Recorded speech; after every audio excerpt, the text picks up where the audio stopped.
YS Jagan ముఖ్యమంత్రిగా ఉన్న సమయంలో మాజీ ఉపరాష్ట్రపతి వెంకయ్యనాయుడుతో వేదిక పంచుకోవడానికి ఇష్టపడలేదు. కేంద్ర మంత్రి రాజ్నాథ్ సింగ్ ఫోన్ చేసి చెప్పినప్పటికీ ససేమిరా తాను మాత్రం వెంకయ్యతో షేర్ చేసుకోను అని చెప్పారు.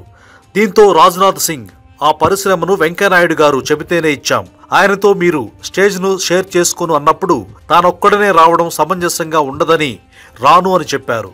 చిత్రం ఏమిటంటే ఆ పరిశ్రమ నెల్లూరుకు రాలేదు, వేరే రాష్ట్రానికి తరలిపోయింది. ఇది ముఖ్యమంత్రిగా జగన్ రెడ్డి పనితీరు. కులాలు, మతాలు, ప్రాంతాల మధ్య విద్వేషాలు రెచ్చగొట్టి చలి కాచుకునే వ్యక్తి పరిపాలనా పగ్గాలు చేపడితే ఆ రాష్ట్రం ఎంత అధోగతి పాలవుతుందనే దానికి ఈ సంఘటన ఒక ఉదాహరణగా నిలుస్తుంది.